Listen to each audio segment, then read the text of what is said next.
Welcome back to our channel. In today's episode, isang napakahalagang development sa larangan ng international relations ang ating tatalakayin, ang bagong security and defense dialogue sa pagitan ng Pilipinas at European Union. Isang kasunduang posibleng magbago sa strategic landscape ng Indo-Pacific. Ano ang ibig sabihin nito para sa bansa? At bakit ngayon ito nangyayari habang umiinit ang tensyon sa South China Sea? Tara, pag-usapan natin. Pero bago tayo magsimula, tandaan natin na ang matatag na Pilipinas ay hindi lang nabubuo sa lakas militar, kundi sa maayos na pamahalaan, paglaban sa korupsyon, pagtanggi sa political fanaticism, at paglaban sa maling impormasyon. Noong June 2, 2025, isang makasaysayang pulong ang naganap sa Maynila. Si Department of Foreign Affairs Secretary Enrique Manalo ay nakipagkita kay European Union High Representative Kaja Kallas para ipahayag ang isang mahalagang balita, ang pagtatatag ng EU-Philippines Security and Defense Dialogue. Ayon kay Secretary Manalo, this dialogue will provide a mechanism for the Philippines and the EU to discuss security and defense-related issues with both depth and regularity. Wala pang eksaktong petsa kung kailan ito sisimulan, pero malinaw na ito ay magiging platform para sa seryosong usapan ukol sa mga isyong pangseguridad tulad ng maritime security, cyber threats, counterterrorism, misinformation, at crisis response. Pero bakit nga ba big deal ito? Simple lang, umiinit ang tensyon sa Indo-Pacific. Sa South China Sea, patuloy ang agresyon ng China sa mga teritoryong inaangkin din ng Pilipinas.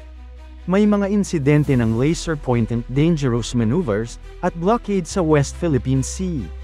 Sa kabilang banda, may lumalalang global conflicts din gaya ng gera sa Ukraine, na ayon kay Kaja Kallas ay isa sa mga rason kung bakit kailangang palakasin ang international cooperation.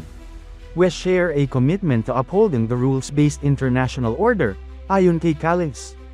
At kung tutuusin, pareho ang adhikain ng EU at Pilipinas pagdating sa pagpapalaganap ng kapayapaan, demokrasya, at respeto sa international law. Una sa lahat, ang pagkakaroon ng ganitong dialogue ay nangangahulugang may bagong strategic partner ang Pilipinas. Hindi lang tayo umaasa sa US o sa mga ASEAN neighbors, kundi mas lumalawak ang ating global alliances. Pangalawa, may potential ito sa practical cooperation, trainings, intelligence sharing, joint maritime patrols, at cybersecurity support. Pangatlo, this can help balance power sa region. Habang palakas ang military footprint ng China sa South China Sea, the Philippines is actively building a coalition of like-minded countries to push back diplomatically and, if needed, defensively. Kung tutuusin, parang chess game ito. The more allies we have, the better our position on the board. Sa isang ambush interview, sinabi ni Secretary Manalo na ongoing pa ang pag-uusap tungkol sa framework ng dialogue. Ibig sabihin, inaayos pa ang detalye, ano ang structure, ano ang frequency ng meetings, anong specific areas ang uunahin. Pero ang mahalaga, nandoon na tayo sa punto na seryoso ang both parties sa cooperation. Hindi ito simpleng goodwill meeting lang, ito ay part ng larger strategy ng Pilipinas para i-secure ang ating mga teritoryo at mamamayan. At hindi rin basta-bastang partner ang EU, ito ay isang powerful economic and political bloc na may sariling Indo-Pacific strategy. Ibig sabihin, may long-term commitment silang mag-stay engaged sa rehiyong ito. Ngayon, ilagay natin ito sa mas malaking konteksto. Sa mga nakaraang buwan, sunod-sunod ang mga hakbang ng Pilipinas para palakasin ang ating security ties sa iba't ibang bansa, US, Japan, Australia, South Korea, at ngayon, EU. Dagdag pa dito, hindi lang military cooperation ang pwedeng bunga ng security and defense dialogue na ito. Pwede rin itong maging daan para sa mas pinatibay na disaster response coordination. Tandaan natin, ang EU ay may malawak na karanasan sa humanitarian assistance and disaster relief, isang bagay na mahalaga para sa isang bansang gaya ng Pilipinas na madalas tamaan ng sakuna. Isa rin sa mga pwedeng pagtuunan ng dialogue ay ang teknolohikal na kooperasyon. Sa panahon ngayon na laganap ang cyber attacks at disinformation campaigns, malaking tulong kung makakakuha tayo ng technical assistance at capacity building mula sa EU pagdating sa cyber defense. Ayon sa ilang ulat, ang EU ay may isa sa mga pinaka-advanced na cybersecurity framework sa buong mundo. Sa ilalim ng kanilang EOS Cyber Diplomacy Toolbox, meron silang mga mekanismo para tumugon sa malicious cyber activities, tulad ng sanctions, joint responses, at intelligence coordination. Imagine kung may access ang Pilipinas sa ganitong klase ng tools. Malaking bagay ito, lalo na sa panahon na ang banta ay hindi na lang mula sa barko o eroplano kundi sa digital space din. Isa pa sa mga dapat abangan ay ang posibleng role ng EU sa maritime domain awareness. Posibleng magbigay sila ng satellite imagery, data analysis, o training sa maritime surveillance. Ito ay makakatulong sa ating mga ahensya tulad ng Philippine Coast Guard at Navy para mas maprotektahan ang ating exclusive economic zone. Sa totoo lang, matagal na ring ipinapakita ng EU ang interes sa South China Sea. Hindi lang ito para suportahan ang Pilipinas kundi para rin ipakita sa mundo na may prinsipyo silang pinaninindigan, ang respeto sa UNCLOS o United Nations Convention on the Law of the Sea, kung saan pabor sa Pilipinas ang 2016 arbitral ruling.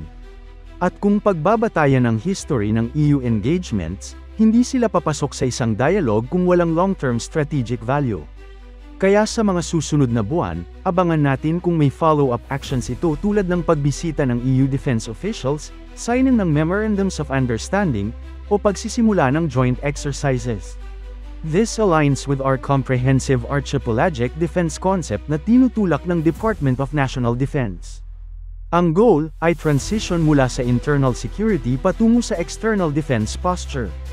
At ang EU ay very vocal pagdating sa values-based diplomacy, ibig sabihin, kung naniniwala kang dapat igalang ang international law, freedom of navigation, at sovereign rights, kaalyado mo sila.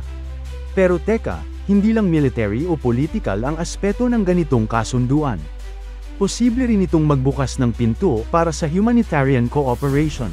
Halimbawa, kapag may sakuna tulad ng lindol, bagyo, o oil spill, maaaring magkaroon ng mas mabilis at coordinated na response mula sa EU. Pwede rin silang tumulong sa pagbuo ng disaster preparedness programs, climate security initiatives, at capacity building para sa mga local communities. Sa madaling salita, ang security and defense dialogue ay hindi lang tungkol sa gyera, ito rin ay para sa kapayapaan, kaligtasan, at katatagan ng bawat Pilipino. So anong ibig sabihin nito para sa ating mga Pilipino? Una, we should stay informed. Hindi lang ito simpleng diplomatic talk, ang mga ganitong dialogues ay may epekto sa seguridad, ekonomiya, at sovereignty ng bansa. Pangalawa, this shows na ang Pilipinas ay hindi nag-iisa. Sa kabila ng pananakot o intimidation, we are building meaningful partnerships. At ngayon, kasama na ang European Union sa listahan ng ating strategic allies. Kaya mga kababayan, manatiling mapagmatsyag, makialam, at makiisa sa pagsusulong ng isang Pilipinas na malaya, ligtas, at may dangal sa harap ng kahit anong hamon.